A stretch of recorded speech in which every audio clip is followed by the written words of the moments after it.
Imagine being able to transform your PowerPoint presentations into interactive online courses that captivate your audience and deliver knowledge in a dynamic, captivating way. With iSpring Suite, this vision can become a reality. iSpring integrates with your PowerPoint to provide a toolbar that is full of useful features to help make your course more engaging for the learner. In this tutorial, I will show you how to use some of the most popular features of iSpring, including quizzes, screen recordings, interactions, and the content library.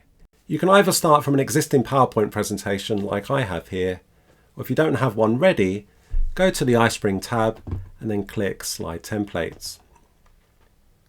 There are lots of different template styles to choose from.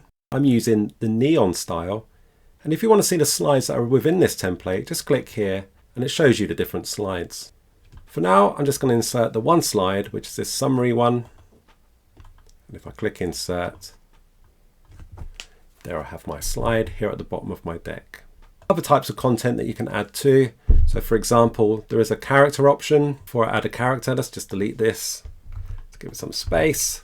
So if I go to characters, there's lots of real characters that I can choose from. Use the filter on the left to narrow down the search. I've selected Shanty with the pointy pose. You can also add backgrounds, objects, and icons. Another type of content that you can add is interaction. So let me show you what this is. So if I click here and then New Interaction. So these are interactive slides. So if you want to give your learners a break from just reading your PowerPoint slides, you can make them a bit more engaging with these interactions.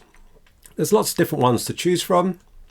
In this example, I'm going to go for an FAQ, just to give you an idea of how it works. And they all work pretty similar. So I've got a space here for my question, so I'm just going to paste these in.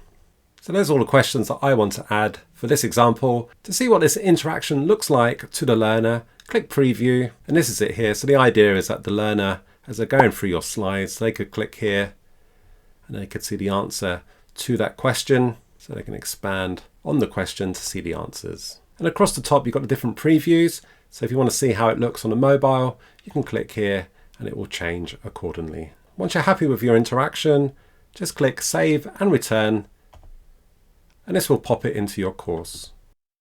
Now let's take a look at doing a screen recording. So I've got this option here to do my screen capture. So I simply click it and then select New Recording, and then I switch to the window that I want to record. And I can move this box into position. Whatever's in this white box will be recorded. You've got various recording settings down here at the bottom. I think these are self-explanatory. So I'm going to click here, press record, wait for the countdown. My screen is now being recorded. I'm going to do a quick demo of ChatGPT for my course. When complete, I click stop to end the recording. iSpring has a very good video editor that has the main features and is easy to use. When you're done editing the video, click here to bring it into your course. Once the video is on the slide, you can resize and move it in position. This white area is not visible when the course has started, as you can see with this preview. We're now going to have a look at adding a quiz to test the learner's understanding. There's an option to add a survey, but in this example, we're going for a graded quiz. Click here to select the quiz type. I've selected a multiple choice question. So I pop in the question with the possible answers. This is where you select the correct answer. You can preview how this will look to the learner. You have options here to change the feedback and the score. Branching is where you want the learner to go next. So for example, if incorrect, you could send them back to the beginning to try again. To add the quiz to your course, just click Close and Return. You can preview your course from here, and this will go through the slides, including anything you've added from the iSpring toolbar.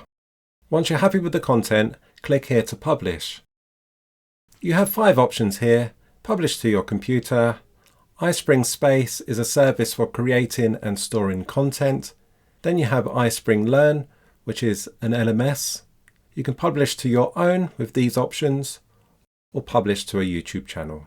Here's a course I published to iSpring Space earlier, and this is what the course looks like. To try iSpring for yourself, jump over to the iSpring site using the link below. There's a free 14-day trial available. Just click here, pop in your email address, complete the form, and you're ready to download. Once installed, you will have this iSpring toolbar integrated with your PowerPoint. If you have any questions, please let me know in the comments.